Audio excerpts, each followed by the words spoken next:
Welcome to Rainier Avenue Radio. We're excited. This is our broadcast of Earth Deserves More Than a Day 2. Oh, we had a lot of fun yesterday. We had kitchen table conversations. We saw incredible films. Naima Clark was here from Nurturing Roots joining us. And Aurora Martin and I kicked it off in the morning telling you what was going on all day long, all week long. No different today. Very special guests joining me in the studio.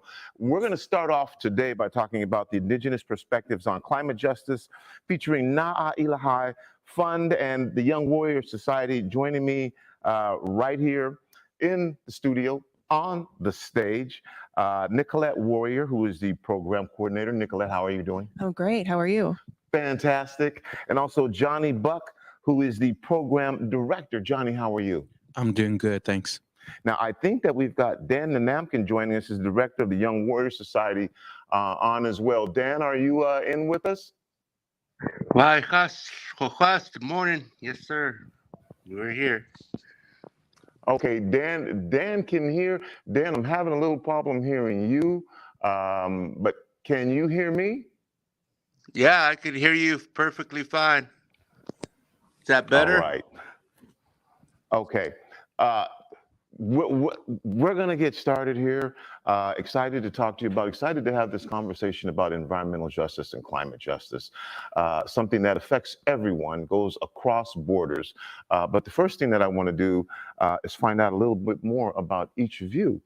So Nicolette, we'll start with you. Give us some background on yourself and why you are such an advocate for climate justice and environmental justice.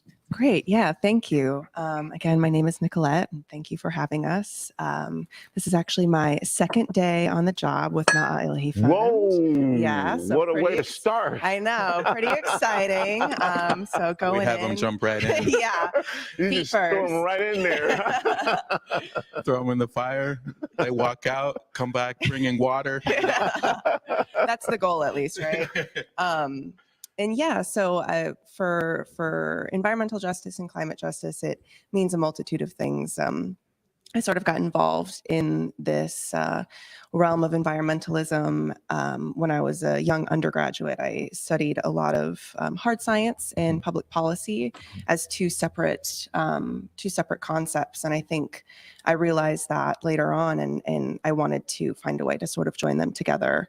So as I went through grad school and joined NIF, my sole rationale behind it was to sort of take an intersectional approach to a lot of environmental work, and NIF does that really well, and it's very impressive. So I'm excited to be starting out here. This is a very fun second day for me. All right. Well, man, what a second day. Johnny, tell us a little bit about yourself. Well, I grew up in a place my brother likes to call God's country. It's in South Central Washington, and it's a very small village right next to Priest Rapids Dam. And the dam is actually the driveway to the village to get there. And behind the village and the river there, we're just nestled right in there. But there's a beautiful basalt cliffs that rise up like 3,000 feet. And I like to think of it as a stronghold. For a lot of reasons, but that's where we ended up. And, just grew up with elders who lived off of the land in traditional homes. And my grandparents never went to a Western education school, so they taught us our traditional language and traditional faith practices and just living off of the land. And I grew up enriched that way with learning how to fish and hunt and, just eating salmon and, like deer mostly, and processing and, those types of things. And horses was huge too. So that's just a bit about like where I come from. So just to pay tribute, all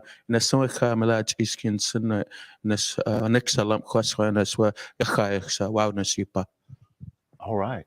Now, I was asking you about Naah Illahee, and you were explaining to me Mother Earth. Tell me more. Yeah, so Naah Illahee is part of the Chinook Wawa, which is a trade language that was utilized by all of the tribes here in the Greater Northwest. So, launched in 2005, Naah Illahee Fund is a multi-generational Indigenous women-led organization firmly rooted in Indigenous-led philanthropy and strategic action as we advance self-determination and sovereignty, Indigenous climate and environment, and coalition building across intersectional communities. So Naah Illahee Fund's overarching vision is for a prosperous Pacific Northwest region with vibrant Indigenous communities that have found their way back to healthy and thriving lives, cultures, lands, and regenerative economies.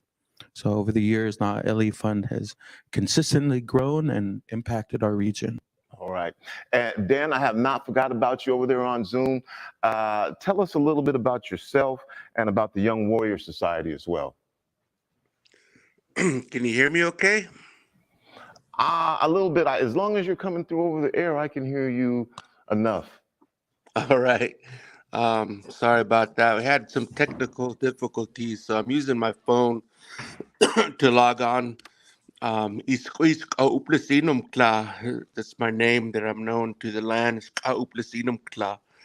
And I'm come here from North Central Washington, just north of Mr. Johnny Buck, here on the homelands of my people, which is now known as Colville Confederated Tribes. I am the director of the Young Warrior Society, and I guess the question was, how did we begin? And my inspiration, I would have to say, was born into my heart and mission at Standing Rock. And I was over there for 7 months and endured a lot of frontline actions, but also helped with a lot of things in the community. And one of the things that we were working into the community was decolonization. And that's with our educational systems, our food sovereignty, our cultural resiliency, and well as building bridges to humanity and healing from historic trauma. Um, Anyhow, a lot of things that were inspired are things that I also brought and am developing here. Prior to Standing Rock, I was a director for community centers. So I've been involved with our communities, the youth, our culture, prevention programs for quite a while. So right now I'm focused in on trying to deliver and create this opportunity for our tribal people to get back to our hands-on skills of our survival, our food, our health, our ways of taking care of one another. And I'm grateful to Naah Illahee Fund, they're our fiscal sponsor. And we have many wonderful programs that we're working with towards environmental and social justice. So there's just briefly, that's what we're doing and how we're supported in our mission. Limlim, thank you. And again, we're going to be talking about the Indigenous perspectives on climate justice. One of the things, this is something that for you has been, Johnny, I know you just mentioned in the way that you grew up. This has been a conscious thought for you forever. So this is not new. When you are discussing this, when you are sharing what for you has been something that has been just part of your upbringing, how do you relate that to folks now who are saying, this doesn't impact me, this doesn't affect me, this is something that's happening somewhere else, it doesn't affect me personally? Mm-hmm. Well, food is important to everyone, right?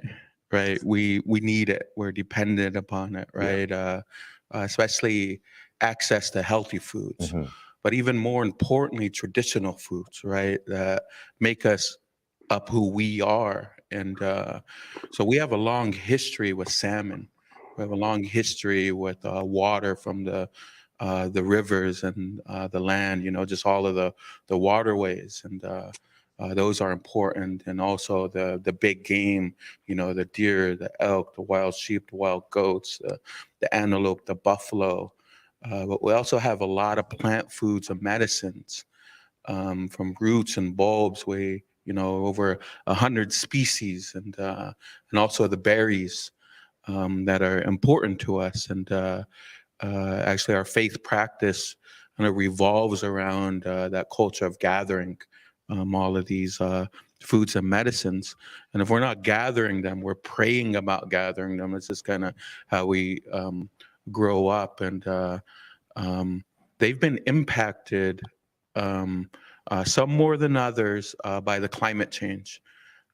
So depending on the winters, right? If we're looking at the winters, we had normal winters, right, where we would have a snowpack and whatnot, but sometimes we have mild winters where there's relatively no snow. That made snow like once or twice, and it quickly melts. And then the sun comes earlier in the year. So all of these plants and these animals and the fish are dependent upon these what we call phenological patterns in the evolutionary biology sciences. That just means we're looking for these signals, these indicators of when things are going to be happening. But there's mismatches now that we've noticed, and these are intricate mismatches, but it's about the relationships, right? We have interdependent relationships within this ecosystem. So they're dependent upon each other for, say, pollinating, or, just different things that they're supporting each other, or benefiting each other with, or they're benefiting from each other. So, so that snow needs to happen. That snow goes to water, fills up the rivers, the salmon go up, make sure the water's cool and all of those things. And they're being impacted by a number of things, even like humans, overfishing. Water is not drinkable anymore because of the waste. These plants are, because of climate changing, growing earlier, having shorter growing seasons. So it makes it harder for us because it's unpredictable. We haven't seen these dramatic shifts and changes. So the amount of foods that we gather is dependent on how closely connected we are to these foods. And it makes it hard because we got to work for a living too, make some money. So taking time off of work, at different times is difficult too. So yeah, a lot of things, Indigenous perspectives. Bottom line here, tell me why this is something that we should all be aware of, even though we haven't had the same experience that you have. Now, I heard what you just said, but for a lot of folks, food comes from the store. Now, we know that also part of what we're going to be talking about here is food deserts and food justice. So a lot of different things going on here. And Dan and Nicolette, feel free to jump in on this conversation as well. I want to just key in here on some things that, again, you talk about the relationship that you have, that you grown with, and Dan, you chime in here too. Indigenous perspectives on climate change. How do you know? You mentioned that there were some indicators there. Mm-hmm. That this is something that is going to have a long-term effect on what we're doing, and just kind of break that down. You talked about the food chain. Okay, well, the deer, the elk, and the plants, but the earth, and something's going on with earth, and stuff is going in the water. Just explain what exactly is going on here, and Mm-hmm. and the perspective that you are representing that you'd like to share with our audience here. Yeah, that's a great question, and I want to bring it back to the health of our communities. Not only the health of Indigenous people, but the health of all of our communities. And when I think about that, it's not only the people, but it's also the health of the animals, health of the fish, health of the land, and health of the water. You know, all living life forms. It's about the health. Because if we look at it and say this perspective, which is a ecosystem approach, the health of the land, water, and all living life forms equals the health of the people, right? And let's just simmer on that, right? Yeah. So it's about taking care of our environment, right? And if we evaluate it on a scale of 1 to 10, you know, I don't know where we're at. We're probably at a 5, so we got room for improvement, Mhm. right? But But what I'm hearing is if we don't do something by 2030, there's going to be some pretty drastic things that are yeah, it's going to happen. continue to decline, you know, and you know and it's on a trajectory of declining. I mean, we're doing little bits and things, but there needs to be some bigger actions that we take collectively, I think. And there's been some movement, say, looking at the system, say if we're just talking about water, which is really important, especially for salmon. So salmon, you know, we got the money. We don't use money too much anymore, like the hard cash, right, in our economy. But we got like the plastic, the cards, which equals money, right? But if we're thinking like the hundreds and the, you know, all of these things and the millions and the billions and even the trillions, um, we got to think about what the economy was before this economy, because there was an economy. And when we think about that, the most valuable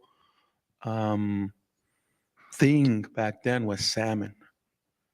That was our economy. That was our trade. That was our money, so to speak. And it revolved around, all of the trade revolved around it. That's what we had here in abundance, you know. And so it's important to think about that. But they're also indicator of the health of the community too, and the health of the rivers, and the health of the people, because they provide so much nutrients, and so they have so much value. And there's so many dams, you know, there's so many dams. We have one of the highest concentrations of dams in the world here. And they've been very detrimental, and they've been degrading the environment and the salmon population ever since they've been erected along our rivers. And I want to bring Dan into this conversation too, and Nicolette, you can join in. Indigenous perspectives. You talked about, one of the things that you mentioned was health, which I can identify with. I know some of the things that affect particularly Black communities, like diabetes, heart condition. There is a connection to climate justice and the food that we eat. Again, Dan, Indigenous perspectives. Join in on this conversation and tell us what that looks like and what that means from your perspective. All right, brother. I think one of the things, like I mentioned Standing Rock, and for example, Standing Rock, you know, that was prophesized long ago, and this is our connections to our ancestors, you know, who were here 7 generations ago, and a lot of the things that are coming to light right now, you know, have been foreseen many generations ago. And right now, you know, if you look at the Hopi prophecies that talk about, you know, where we are at this point in time, and many other of our tribal prophecies and stories and teachings, you know, that talk about where we are with the environment and our responsibility to be that voice for those who cannot speak. And if you think about the water, the animals, the plants, the trees, and our future generations, you know, it's our responsibility to have that courage to speak, you know, on for the land, for the water, and the protection, for all these things. And right now, we're standing up against what you would call the 1%, the capitalism, the world trade economy, and so forth, and we're standing for the protection of our natural resources. But in our culture, we refer to these as our relatives. We refer to these in our prayers and our ceremonies. They're a part of our ceremonies and our way of life, our living everyday culture of who we are. But through colonization, these are the things that we often forget, and lead our thinking into mainstream, society. But as Indigenous people, we through our stories, through our teachings and ceremonies, we hold on to our relationship to Mother Earth and all these things that we reside here, and that we also know that we're not the first, that we're all these things who were here before us, and even after we're gone, they will still be here. So we have to do our best to protect this, and so now our education is trying to encourage our brothers and sisters, from around the world of all colors and all sort of thinking and ways of life. This is also a part of our responsibility is to educate, and really thankful, for many of our elders who've passed on, this knowledge to us. And right now we're living at this time of the last of those elders. So it's very important and very critical that, our education and our relationship and our ceremonies and our culture is preserved, but also offered to our people so they can understand this perspective on how to take care of the earth, the environment that you live. Because no matter where you live on this Turtle Island, you are on Indigenous territory. And on that Indigenous territory, there's also creation stories, there's songs, ceremonies, foods, and structure, no matter where you reside. And those are the things that have to be recited and remembered and upheld, because those hold our sacred laws, our natural laws. So thank you. Thanks, Dan. Thanks for that amazing historical perspective as well. Indigenous perspectives. You're listening to Rainier Avenue Radio. We are celebrating Earth Deserves More Than a Day all week long here. And when we come back, I want to make sure you get in on this conversation as well. We're going to take a short break here. We'll be back in about 3 minutes. We'll continue this conversation. Got some great stuff coming up for you later at 11 o'clock. We've got a conversation with Public Health Officer Jeffrey Duchin, who will be talking about public health as a climate change crisis. And then again at 11:30, we've got an Environmental Justice Across Borders hosted by Isabel. And then later on at 3 o'clock, we've got What is Agroecology? But we're going to be back to continue this conversation about Indigenous perspectives in climate justice right after this. You're listening to Rainier Avenue Radio.world. Are you a small business owner in Seattle who was impacted by COVID-19? Morning, The Johnny. Seattle Office of Economic Development is investing $8 million to connect small businesses to operating capital. The Small Business Capital Access Program will lower the cost of Washington State Small Business Flex Fund loans by paying down 25% of the loan principal. Eligible small businesses can borrow up to $150,000 with a 4% interest rate to cover expenses like payroll, rent, utilities, and supplies. Rainier Avenue Radio presents All Music, All Day Saturday. Music, all day Saturday.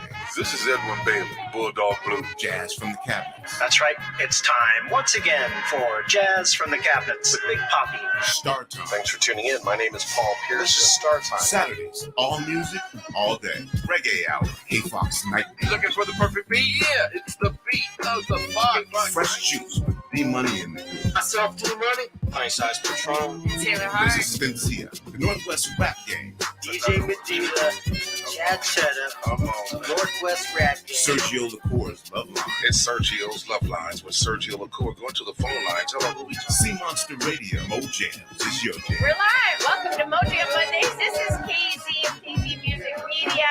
Caller Goddess for Mojam Mondays. Just my opinion. God is inspiration all day and all night. Saturdays on Rainier Avenue Radio App.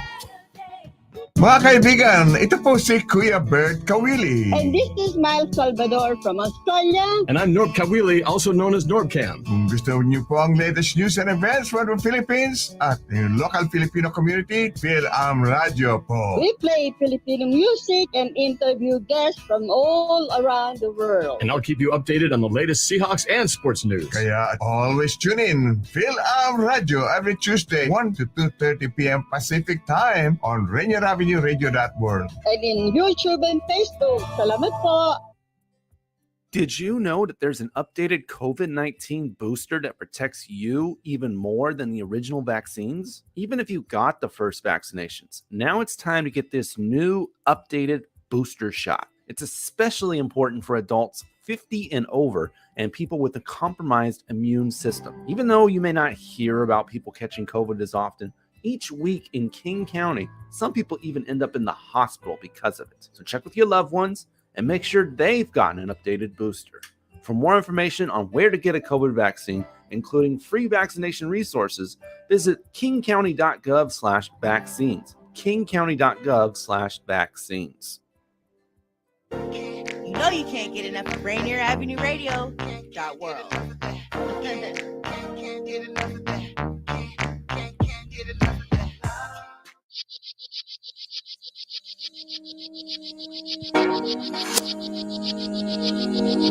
Welcome back to Rainier Avenue Radio.world. We are celebrating Earth Day. Earth deserves more than a day. So how are we getting down? We're doing it big. You dig?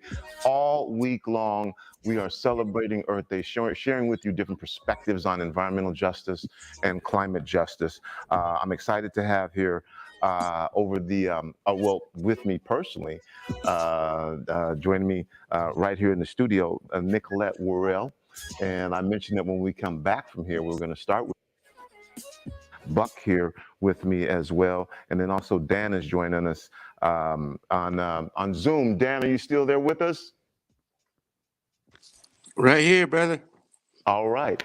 Well, I'm going to jump back in this. Dan, you said some things that I just thought were great as part of this conversation.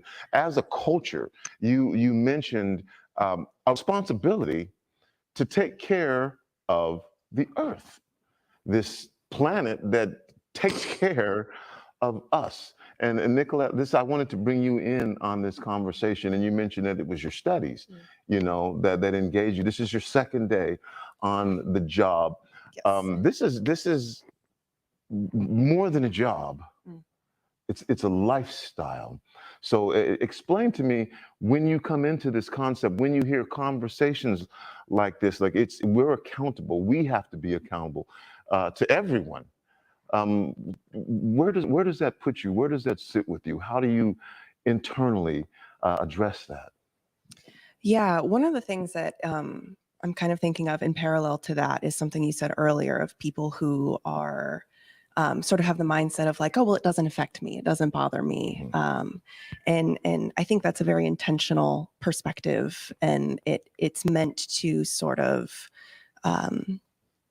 remove that responsibility to earth and to culture and the involvement of people within the land. And I think coming from this, from a sort of academic background, but also my just sort of upbringing in the South in Central Florida has sort of shaped the way that I see things as well. And being here on my second day with Naah Illahee Fund, and this being more than a job and more of a cultural thing, I think I feel very grateful, especially considering the general Western societal perspective doesn't have that responsibility incorporated into it. And I think being here and being able to work with some really amazing people and having these awesome connections to build is amazing. And I think it's an opportunity to constantly learn and to constantly grow and to discover new facets of responsibility to Earth and to people and to non-human relatives as well. So yeah, I think having all of those things sort of folded into one quote unquote job, I think is really amazing. And to sit here and be with you all and have these conversations is not something that a lot of people get to have. So I'm very grateful for that. Indigenous perspectives on climate justice. Again, I'm going to open the floor up to everyone now. So we know that this affects everybody. This is a worldwide issue. But at the same time, again, as I've mentioned before, people are experiencing this very differently. And in some instances, it's extreme. In some instances, it's kind of gradual. It's just happening slowly and impacting and affecting us, and some would say killing us as well. So again, I'm going to open the door up to anyone here on this conversation. How do you share that feeling of accountability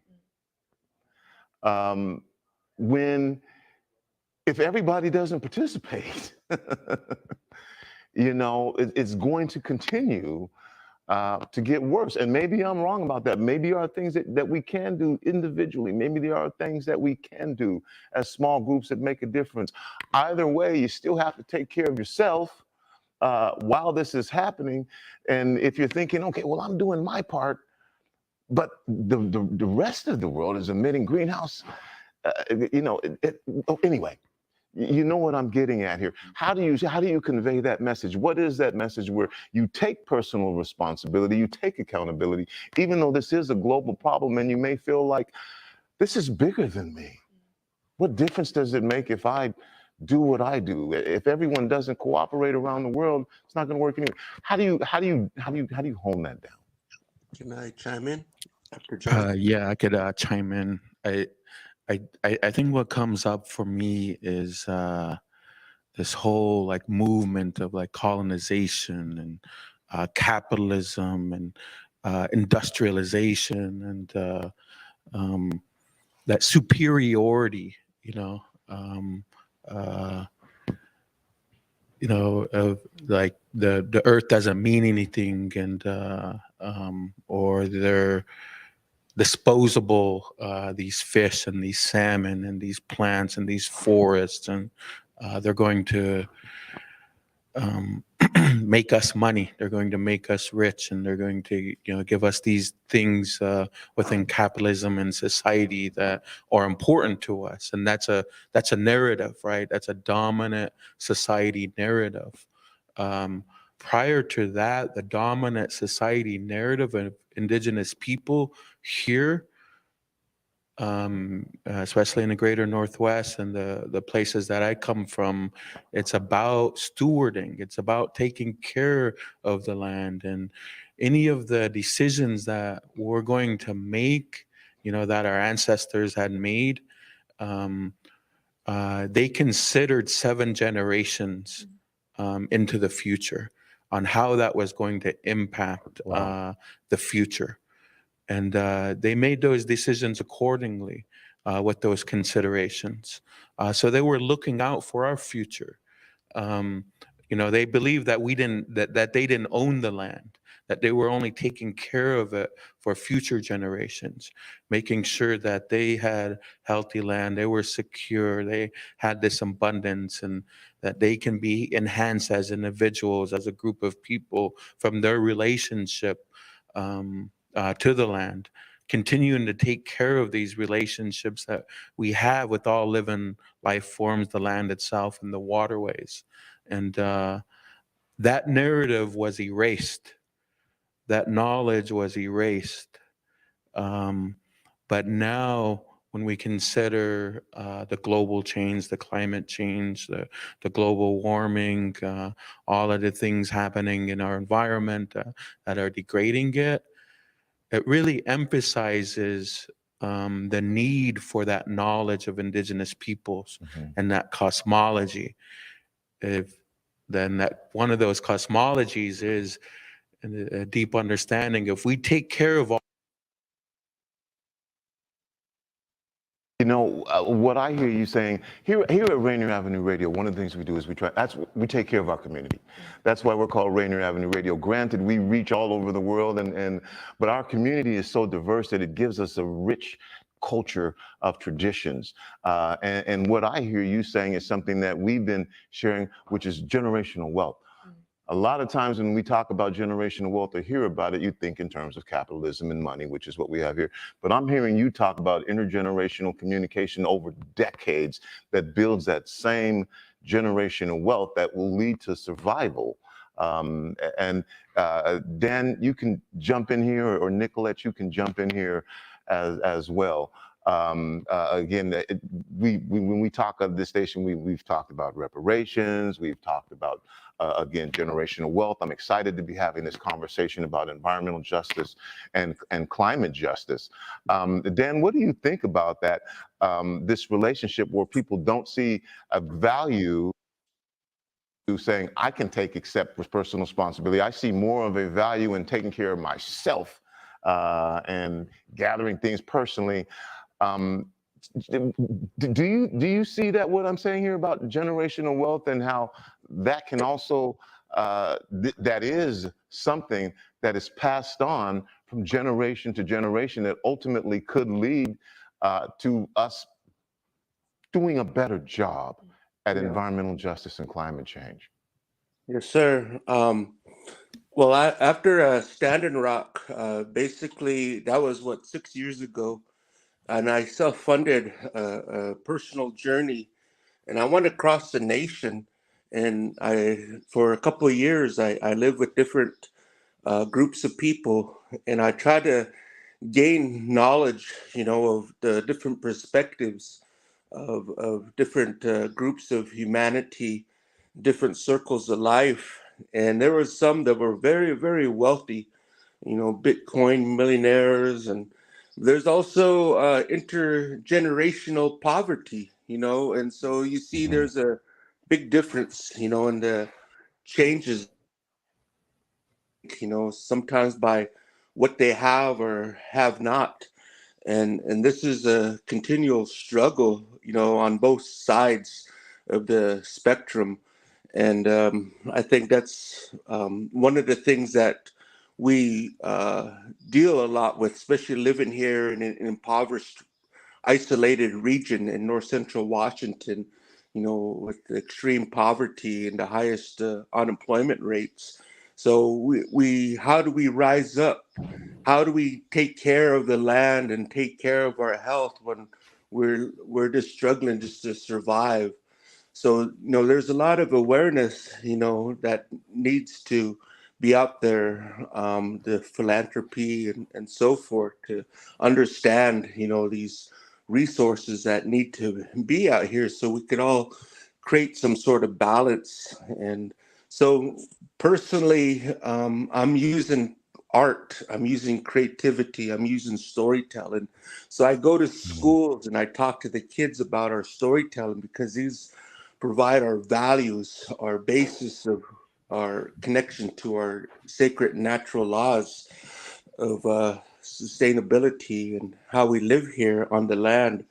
So I use and compose music, and I created a theatrical presentation, a play, I guess you would say, and I'm trying to create a documentary. I would love to do a documentary, and I'm trying to work at a screenplay, but I really want to get our voice out there because it's not being heard. And no matter how many doors I knock on across the nation, it's not doing enough. How many schools I go to, I encourage all children from all colors. How can we create this bridge of humanity and walk together and create a better future? So this is what I'm trying to do is get with modern technology, and that's what seems to influence a lot of interest of today's society. And so that's why I want to write a book and do these things to create that education and awareness. You're listening to Rainier Avenue Radio. Earth deserves more than a day. This is how we are getting down all week long. Again, Indigenous perspectives on climate justice. My guests from Naah Illahee Fund, Nicolette and Worrell and Johnny Buck, and from the Young Warrior Society, Dan Nanamkin. It seems like the time has just flown by. I want to make sure that I give each of you an opportunity for final words here. Dan, I'm going to start with you and give you a minute or two. Just if there's whatever you want to say at this point to our audience that's listening to us, to our audience that's watching and listening to us, what would you like to share right now? Indigenous perspectives on climate justice. I want to say, Limlim, thank you, Susan Balbus, Naah Illahee Fund, Aurora Martin, front and center, in Inatai Foundation, and all the environmental and social justice funds that help a lot of us Indigenous people, because like I said, many of us are living in impoverished communities and we don't get very much tribal support, community support. So it's I implore upon the communities to support these environmental and social justice funds, that help our people, so we could have and build a foundation and to build our voices and strengthen our communities and create this education towards our Indigenous people, our youth, and to build bridges of relationships into our tribal homelands so we could stand and protect, what is the beauty of our lands and our waters, our animals, our foods, and our medicines. So I thank you. My website is www.nanamkin.com. I welcome you to come and check out all of our videos every year that we post videos of what we do here with the Young Warrior Society. And I thank you for giving me this opportunity to be on stage with these wonderful relatives of mine. And I thank you all for giving me this few moments to speak with you today. Lemlep, Katsiayo. Thank you, Dan, for joining us. And Colette, same opportunity for you. Final words that you'd like to share with our audience right now. Yeah, absolutely. Just to echo that, thank you so much for the opportunity. I think conversations like this are vital to sort of keeping the cynicism almost at bay and getting the word out and having more people get involved. Conversations like this are vital. So thank you. And Johnny. Yeah, thank you for having us. I had a grandmother, and she talked about this mining, this exploitation and extraction, the violence that was happening to the land. And she knew who it was and the companies that were doing it. And she would say, when they're done murdering, when they're done committing their violent acts, and there's no more exploitation to happen to the land or anything. They're completely done with it. He said, well, we'll take it back.